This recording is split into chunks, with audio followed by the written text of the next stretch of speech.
Hello and good morning everyone. आप सभी लोगों का स्वागत है आपके अपने यूट्यूब चैनल स्टडी ग्लॉस पर। मैं हूं डॉक्टर मोनिका और आज हम 30 मार्च से रिलेटेड जितने भी इम्पोर्टेंट क्वेश्चन बन सकते हैं उन पर डिस्कशन करने वाले हैं और क्वेश्चन से रिलेटेड जितने भी इम्पोर्टेंट फैक्ट होते हैं वो भी मैं आपको बताती हूँ। ये क्वेश्चन सारे इम्पोर्टेंट और सिलेक्टेड होते हैं आपकी एग्जाम पॉइंट ऑफ व्यू से और ये हमारा टेलीग्राम चैनल है, यहाँ पर आपको क्विज अवेलेबल हो जाएगी और इस लेक्चर की पीडीएफ भी आपको यहाँ मिल जाएगी। ये आपके लिए आज का मोटिवेशनल कोट है, दर्द गम डर जो भी है बस तेरे अंदर है, खुद के बनाए पिंजरे से निकल कर देख तू भी एक सिकंदर है। इसी मोटिवेशनल कोट के साथ में हम स्टार्ट करते हैं आज का सेशन। फर्स्ट क्वेश्चन है, Who has become the new chairman of Broadcast Audience Research Council India? Broadcast audience research council India के नए अध्यक्ष कौन बने हैं? तो ये बने हैं शशि सिन्हा बने हैं। 20 का करेक्ट आंसर होगा। आईपीजी मीडिया बैंड्स के chief executive officer Shashi Sinha को देश में टेलीविजन दर्शकों की संख्या मापने वाली जो संस्था है broadcast audience research council India, इसका न्यू चेयरमैन इनको अपॉइंट किया गया है। और ये किसका स्थान लेने वाले हैं? तो ये जो पहले के सीईओ है पुनीत गोयल का इनका स्थान लेने वाले हैं और इंडिया के चेयरमैन के रूप में इनका जो कार्यकाल है ये पिछले दिनों समाप्त हो गया है और नए चेयरमैन कौन बन गए हैं? शशि सिन्हा बन गए हैं। और शशि सिन्हा को उनकी जगह अब बार्क इंडिया में ये जिम्मेदारी दी गई है। चलिए BARC के बारे में हम बात करें। ब्रॉडकास्ट ऑडियंस रिसर्च काउंसिल इसकी फुल फॉर्म है और ये एस्टेब्लिश्ड हुई थी 2010 के अंदर। इसका हेडक्वार्टर आपको मुंबई महाराष्ट्र के अंदर मिलेगा और इसके प्रेसिडेंट कौन बन गए हैं? शशि सिन्हा बन गए हैं और इसके सीईओ है नकुल चोपड़ा। चलिए जो नेशनल रिक्रूटमेंट की हम बात कर रहे हैं तो टॉप 5 नेशनल रिक्रूटमेंट के बारे में हम जान लेते हैं जो अभी रिसेंटली हुए हैं। New director of national council of education research and training, तो नए डायरेक्टर कौन बने हैं इसके? दिनेश प्रसाद सकलानी बने हैं। New chairman of University Grants Commission, तो ये बने हैं M Jagdish Kumar. The new chairman of the Insolvency and Bankruptcy Board of India, तो ये बने हैं Ravi Mittal. India's new Controller General of Accounts, तो ये कौन बने हैं? सोनाली सिंह बनी है। New director of DRDO Defence Research and Development Laboratory, तो ये बने हैं श्रीनिवासा मूर्ति को बनाया गया है। सेकंड नंबर क्वेश्चन है, who has won the best actor award at the Oscar award 2022? Oscar awards 2022 में सर्वश्रेष्ठ अभिनेता का पुरस्कार किसने जीता है? तो ये मिला है विल स्मिथ को। ए इसका करेक्ट आंसर होगा। ऑस्कर अवार्ड्स की हम बात करें तो ऑस्कर अवार्ड्स एक बहुत ही प्रेस्टिजियस अवार्ड है जो फिल्म इंडस्ट्री के अंदर जो आर्टिस्टिक और टेक्निकल जो एबिलिटीज रखते हैं जो लोग, उनको ये अवार्ड दिए जाते हैं। चलिए इसके बारे में हम डिटेल से बात करें तो ऑस्कर अवार्ड 2022 के अंदर जो बेस्ट एक्टर अवार्ड है ये किसे मिला है? विल स्मिथ को दिया गया है। और ऑस्कर अवार्ड 2022 समारोह का जो आयोजन है ये लॉस एंजलिस अमेरिका के डॉल्बी थिएटर में हुआ है। जो 2022 में ऑस्कर अवार्ड्स का ये कौन सा एडिशन है? 94 इस बार एडिशन है और इस अवार्ड समारोह में भारतीय film writing with fire best documentary picture की कैटेगरी में नॉमिनेट की गई थी। चलिए list of Oscar award 2022 winners की हम बात कर लेते हैं। तो बेस्ट फिल्म का जो अवार्ड है ये किसे मिला है? कोडा को मिला है। बेस्ट एक्टर का जो अवार्ड है ये विल स्मिथ को मिला है। किसके लिए मिला है? किंग रिचर्ड के लिए ये दिया गया है। और बेस्ट एक्ट्रेसेस का जो अवार्ड है ये जेसिका चेस्टेन को मिला है the eyes of Tammy fair के लिए। और बेस्ट डायरेक्टर का अवार्ड किसे मिला है? तो ये मिला है जैन कैंपियन को the power of the dog के लिए। बेस्ट डॉक्यूमेंट्री फीचर का जो अवार्ड है ये किसे दिया गया है? ये मिला है समर ऑफ सोल को दिया गया है। बेस्ट सपोर्टिंग एक्ट्रेसेस का जो अवार्ड है ये मिला है एरिना डेबोस को। वेस्ट साइड स्टोरी के लिए ये अवार्ड दिया गया है। तो ये कुछ इंपॉर्टेंट अवार्ड्स की लिस्ट है, ये आप ध्यान रखिएगा, ये इंपॉर्टेंट है आपके एग्जाम पॉइंट ऑफ व्यू से। थर्ड नंबर क्वेश्चन है, when is world theatre day 2022 celebrated? विश्व रंगमंच दिवस 2022 कब मनाया गया है? तो ये मनाया जाता है 27 मार्च को। जो वर्ल्ड थिएटर डे है ये हर साल 27 मार्च को मनाया जाता है और इसे इंटरनेशनल थिएटर इंस्टीट्यूट अपने सेंटर्स के थ्रू जो ब्रॉडकास्ट है और उसे प्रमोट ये करता है और ये दुनिया भर में थिएटर कम्युनिटीज के द्वारा सपोर्टेड है। और इस साल जो वर्ल्ड थिएटर डे है, इसका जो फोकस है, मेन फोकस वो किस पे है, जो यूथ है उस पे है, अपकमिंग जनरेशन पे है, और जो इमर्जिंग आर्टिस्ट है उस पे इसका ध्यान केंद्रित था। और इस दिन की जो स्टार्टिंग है ये ITI के द्वारा की गई थी, और राष्ट्रपति अरविंद किविमा के जून 1961 के प्रस्ताव के बाद वियना में हुए ITI के 9वें विश्व कांग्रेस में ITI के फिनिश सेंटर की ओर से एक विश्व रंगमंच दिवस की स्थापना की गई थी। और सन 1962 से 27 मार्च को जो है दुनिया भर के अंदर ITI centres, ITI association member, theatre professionals और theatre organisations, theatre universities and theatres lovers जो थे उनके द्वारा ये दिन की स्थापना की गई थी। ये दिन मनाया जाने लगा। कब मनाया जाता है? 27 मार्च को ये सेलिब्रेट किया जाता है। चलिए टॉप 5 डेज के बारे में हम बात कर लेते हैं। तो 20 मार्च को हमने मनाया है वर्ल्ड ओरल डे, और 21 मार्च को हमने वर्ल्ड डाउन सिंड्रोम डे के रूप में सेलिब्रेट किया है, और 18 मार्च को हमने वर्ल्ड स्लीप डे के रूप में मनाया है।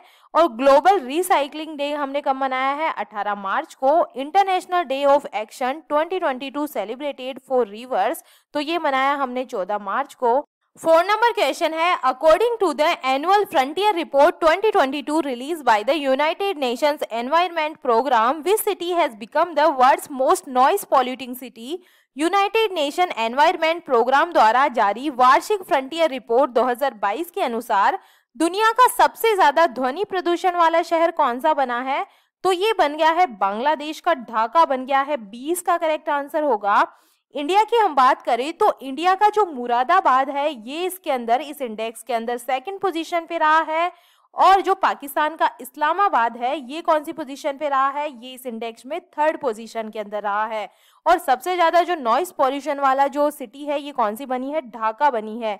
चलिए डिटेल से हम बात करें तो हाल ही के अंदर यूनाइटेड नेशन एनवायरनमेंट प्रोग्राम द्वारा जो प्रकाशित रिपोर्ट है, एनुअल फ्रंटियर रिपोर्ट 2022 के अकॉर्डिंग बांग्लादेश की राजधानी ढाका को विश्व स्तर पर सबसे अधिक ध्वनि प्रदूषित शहर के रूप में इसको स्थान दिया गया है।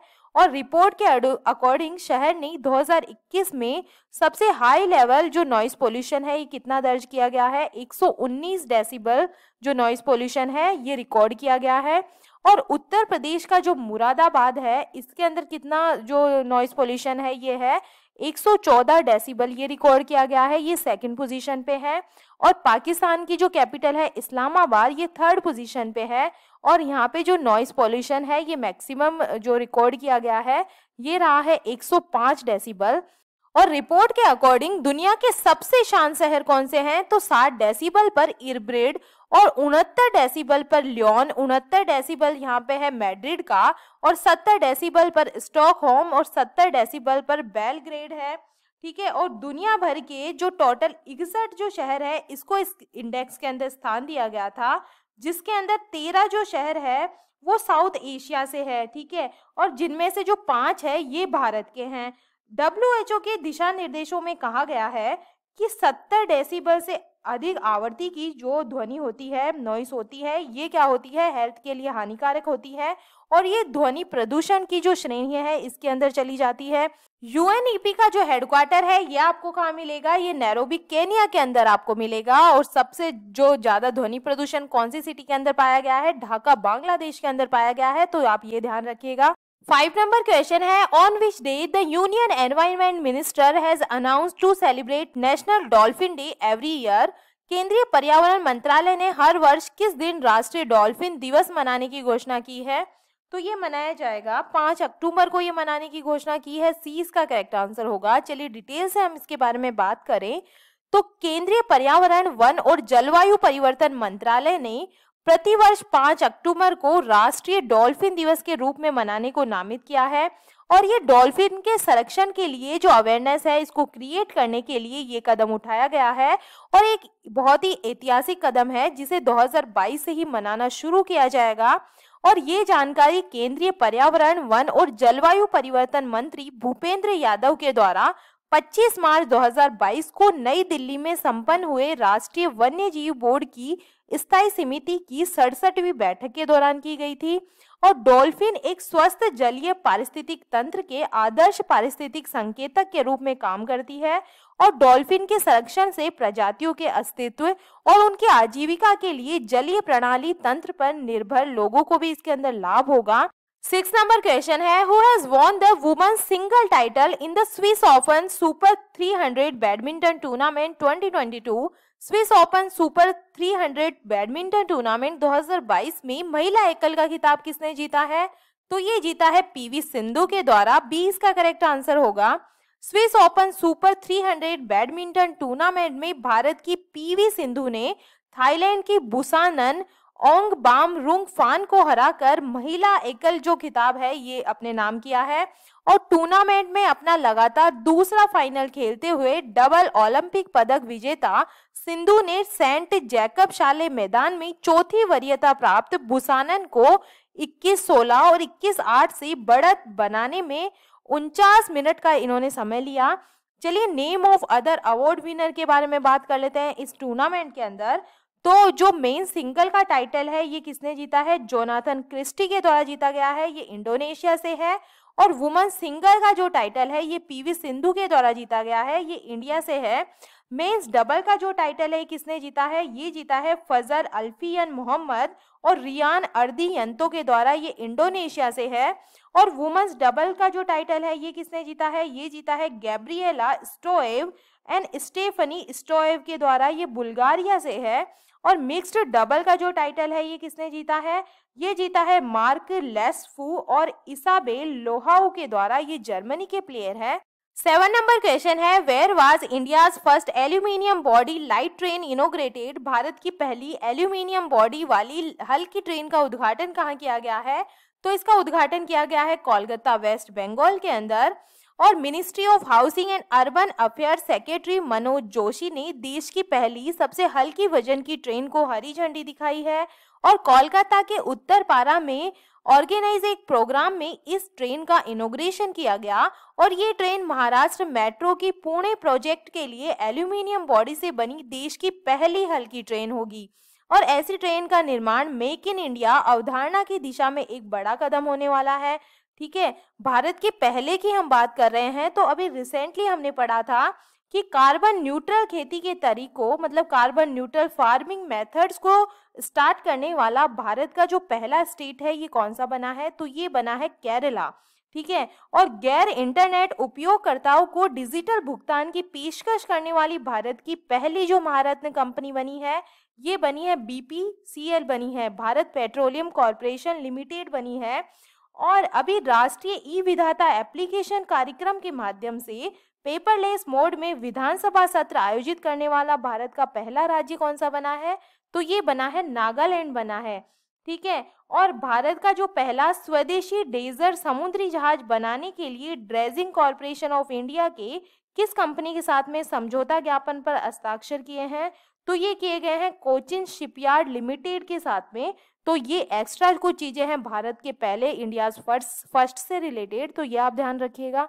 8 नंबर क्वेश्चन है, इन विच स्टेट आदि बाजार हैज बीन इनोग्रेटेड? किस राज्य में आदि बाजार का उद्घाटन किया गया है? तो ये किया गया है गुजरात के अंदर। 20 का करेक्ट आंसर होगा। चलिए इसके बारे में डिटेल से बात करें तो जनजातीय संस्कृति और व्यंजनों की भावना के उत्सव को ध्यान में रखते हुए 26 मार्च को गुजरात के नर्मदा जिले के Ekta Nagar Kevadia statue of unity में एक नया आदि बाजार खोला गया है। और ये 11 दिवसीय प्रदर्शनी है जो 26 मार्च को शुरू हुई है और 5 अप्रैल तक ये चलने वाली है। और इसका जो उद्घाटन है ये गुजरात सरकार के आदिवासी विकास और स्वास्थ्य परिवार कल्याण और चिकित्सा शिक्षा मंत्री श्रीमती निमिषाबेन सुतर के द्वारा किया गया था। और ऐतिहासिक स्मारक स्टैच्यू ऑफ यूनिटी में जैविक आदिवासी वस्तुओं और दस्तकारी के सामानों की पेशकश करने वाली ये 11 दिवसीय प्रदर्शनी 100 से अधिक प्रदर्शक पूरे देश के 10 से अधिक राज्यों का प्रतिनिधित्व करने वाले हैं। ठीक है, तो ये कहाँ पे की जाएगी? ये गुजरात के अंदर ये शुरू हुई है। गुजरात से रिलेटेड हम बात करें तो प्रधानमंत्री मोदी ने अहमदाबाद में 11वें खेल महाकुंभ का भी अभी उद्घाटन किया है और प्रधानमंत्री मोदी द्वारा राष्ट्रीय रक्षा विश्वविद्यालय भवन का भी उद्घाटन गांधीनगर के अंदर किया गया था और गुजरात हाईकोर्ट में देश की पहली न्याय घड़ी लगाई गई है। ठीक है, और यहाँ के जो मुख्य न्यायाधीश है ये कौन है? अरविंद कुमार है। दुनिया का सबसे बड़ा जिंक स्मेल्टर जो प्रोजेक्ट है ये भी गुजरात से है, तो ये गुजरात से रिलेटेड एक्स्ट्रा फैक्ट है, ये भी आप ध्यान रखिएगा। 9 नंबर क्वेश्चन है, which Indian naval command has organised offshore security exercise Prasthan? किस भारतीय नौसेना कमान ने अपतटीय सुरक्षा अभ्यास प्रस्थान का आयोजन किया है? तो ये किया गया है वेस्टर्न नेवी के द्वारा। सी इसका करेक्ट आंसर होगा। डिटेल्स हम इस एक्सरसाइज के बारे में बात करें तो भारतीय नौसेना की पश्चिमी नौसेना कमान ने मुंबई से दूर अपतटीय विकास क्षेत्र में एक अपतटीय सुरक्षा अभ्यास जिसका नाम रखा गया है प्रस्थान, इसका आयोजन किया है। और ये जो एक्सरसाइज है ये अपतटीय सुरक्षा सुनिश्चित करने के लिए प्रत्येक 6 महीने के बाद में ये ऑर्गेनाइज की जाती है और इसमें नौसेना बलों के अलावा इस एक्सरसाइज के अंदर जो भारतीय वायुसेना है, तटरक्षक बल है, ONGC, Mumbai port trust, Jawaharlal Nehru port trust, सीमा शुल्क विभाग, राज्य मत्स्य विभाग, व्यापारिक समुद्री विभाग और समुद्री पुलिस की इसके अंदर भागीदारी देखी गई है। और इस एक्सरसाइज को मुंबई के पश्चिम में लगभग 38 NM स्थित ओएनजीसी के B193 प्लेटफॉर्म पर आयोजित किया गया था और आतंकवादी घुसपैठ, बम विस्फोट, हताहतों की निकासी, खोज और बचाव, बड़ी आग, तेल रिसाव और सामूहिक निकासी जैसे आकस्मिकताओं का अभ्यास इसके अंदर किया गया है। और ये किसके द्वारा ऑर्गेनाइज करवाई गई है? ये की गई है वेस्टर्न नेवी के द्वारा की गई है। अगर हम मिलिट्री एक्सरसाइज की अभी बात करें तो रिसेंटली अभी स्लाइनेक्स जो नेवल एक्सरसाइज है ये भारत और श्रीलंका के बीच में हुई है। और जो अभी वायु शक्ति जो एक्सरसाइज है ये कहाँ पे ऑर्गेनाइज हुई है? भारतीय वायुसेना के द्वारा, तो ये पोखरण राजस्थान के अंदर हुई है। और जो एक्स धर्मा गार्डियन जो जॉइंट मिलिट्री एक्सरसाइज है ये भारत और जापान के बीच में अभी हुआ है। और जो पासेक्स 2022 है इसका जो आयोजन है ये रूस के अंदर हुआ है और ये इंडियन नेवी और जो रूस की नेवी है इसके बीच में ये किया जाता है। 10 नंबर क्वेश्चन है, वेयर हैज द ट्यूलिप उत्सव 2022 ऑर्गेनाइज्ड? ट्यूलिप उत्सव 2022 का आयोजन कहाँ शुरू हुआ है? तो ये होता है श्रीनगर, जम्मू कश्मीर के अंदर। 20 का करेक्ट आंसर होगा। एशिया का सबसे बड़ा जो ट्यूलिप गार्डन है ये कहाँ पे है? श्रीनगर के अंदर है और इस गार्डन में 1 लाख से अधिक जो ट्यूलिप है और इस गार्डन को कश्मीर में एक प्रमुख वैश्विक पर्यटक आकर्षण है ये। और पिछले 9 महीने से बंद रहने के बाद में 23 मार्च को इसे लोगों के लिए फिर से खोल दिया गया है। और एनुअली जो अप्रैल के महीने में जम्मू एंड कश्मीर सरकार द्वारा जो ट्यूलिप फेस्टिवल है ये ऑर्गेनाइज करती है। यूनियन टेरिटरी के जो टूरिस्ट है इसकी स्टार्टिंग का सेशन है और जबरवान रेंज की तलहटी में Indira Gandhi memorial tulip garden ये स्थित है। इसके बारे में हम बात करें, ये श्रीनगर की डल झील के पास में है और 2008 में इसे शुरू में तत्कालीन मुख्यमंत्री गुलाम नबी आजाद ने खोला था और तब से ये देश के कई हिस्सों से लाखों आगंतुकों को श्रीनगर में ये आकर्षित करता आया है। तो काफी टूरिस्ट यहाँ पे जाते हैं और ये कहाँ पे है? एशिया का सबसे बड़ा ट्यूलिप गार्डन है, ये श्रीनगर के अंदर है। चलिए फेस्टिवल की हम बात कर रहे हैं तो टॉप 5 फेस्टिवल्स के बारे में हम जान लेते हैं। कचाई लेमन फेस्टिवल कहाँ पे मनाया जाता है? मणिपुर के अंदर। लोहरी फेस्टिवल कहाँ पे सेलिब्रेट किया जाता है? पंजाब के अंदर। और where was the 9th North East festival कहाँ पे हुआ है? गुवाहाटी के अंदर हुआ है। National Youth Festival where will be held ये कहाँ पे होने वाला है? पुडुचेरी के अंदर ये होने वाला है। जो लोसर फेस्टिवल है ये कौन सी यूनियन टेरिटरी में मनाया जाता है? लद्दाख के अंदर ये मनाया जाता है। चलिए कल के जो एमसीक्यू है उसे हम रिवाइज कर लेते हैं। फर्स्ट क्वेश्चन है, अंतर्राष्ट्रीय श्रम संगठन के महानिदेशक कौन बने हैं? तो ये बने हैं गिलबर्ट होंगबो बने हैं। इसका करेक्ट आंसर होगा। सेकंड नंबर क्वेश्चन है, नीति आयोग द्वारा जारी निर्यात तैयार सूचकांक 2021 में कौन सा राज्य शीर्ष पर रहा है? तो ये रहा है गुजरात, इसके अंदर टॉप पे रहा है। 20 का करेक्ट आंसर होगा। थर्ड नंबर क्वेश्चन है, अर्थ हावर डे 2022 कब सेलिब्रेट किया गया है? तो ये मनाया गया है 26 मार्च को। 20 का करेक्ट आंसर होगा। फोर्थ नंबर क्वेश्चन है, किस देश ने हवासोंग 17 नामक अंतर महाद्वीपीय बैलिस्टिक मिसाइल का सफलतापूर्वक परीक्षण किया है? तो ये किया गया है नॉर्थ कोरिया के द्वारा। इसका करेक्ट आंसर होगा। 5 नंबर क्वेश्चन है, फीफा वर्ल्ड कप 2022 को स्पॉन्सर करने वाली पहली भारतीय कंपनी कौन सी बनी है? तो ये बनी है बायजूस बनी है, 20 का करेक्ट आंसर होगा। 6 नंबर क्वेश्चन है, 10 दिवसीय महोत्सव भारत भाग्य विधाता का उद्घाटन किसने किया है? तो इसका उद्घाटन किया गया है स्मृति ईरानी के द्वारा। 7 नंबर क्वेश्चन है, नाटो ने महासचिव जेंस स्टोल्टेनबर्ग का कार्यकाल कितने साल बढ़ाया है? तो इनका कार्यकाल बढ़ा है 1 साल, एक ए इसका करेक्ट आंसर होगा। 8 नंबर क्वेश्चन है, बिम्स्टेक शिखर सम्मेलन 2022 में भारत की तरफ से कौन अध्यक्षता करेगा? तो ये करने वाले हैं नरेंद्र मोदी जी करने वाले हैं, 20 का करेक्ट आंसर है। 9 नंबर क्वेश्चन है, भारत की पहली स्टील रोड का उद्घाटन कहाँ पे हुआ है? तो इसका उद्घाटन हुआ है गुजरात के अंदर, सी इसका करेक्ट आंसर होगा। 10 नंबर क्वेश्चन है, राष्ट्रीय संस्कृति महोत्सव 2022 का उद्घाटन कहाँ पर हुआ है? तो इसका उद्घाटन हुआ है आंध्र प्रदेश के अंदर, डी इसका करेक्ट आंसर होगा। और ये था कल का स्टडी ग्लॉस क्वेश्चन। विश्व आर्द्रभूमि दिवस 2022 कब मनाया गया है? तो ये मनाया गया है 2 फरवरी को ये मनाया जाता है, सी इसका करेक्ट आंसर है। और ये है आपके लिए आज का स्टडी ग्लॉस क्वेश्चन। विश्व की पहली हाइड्रोजन से चलने वाली flying boat the jet zero emission को कहाँ लॉन्च किया गया है? तो इसका आंसर आप मुझे कमेंट सेक्शन में दीजिएगा। ये हमारा टेलीग्राम चैनल है, यहाँ पर आपको सारे क्वेश्चन क्विज के फॉर्मेट में अवेलेबल हो जाएंगे। वहां जाकर आप ज्यादा से ज्यादा इनकी प्रैक्टिस कर सकते हैं। आई होप आपको ये सेशन पसंद आ रहा होगा। अगर पसंद आ रहा है तो आप इसे लाइक कीजिए, अपने दोस्तों के साथ में शेयर कीजिएगा। और क्वेश्चन से रिलेटेड कोई भी आपके डाउट्स है तो आप मुझे कमेंट सेक्शन में पूछ सकते हैं। कोई मुझे सजेशन देना है तो वो भी आप मुझे कमेंट सेक्शन में लिख सकते हैं। तो चलिए मिलते हैं हम एक नए सेशन के साथ में। Thank you.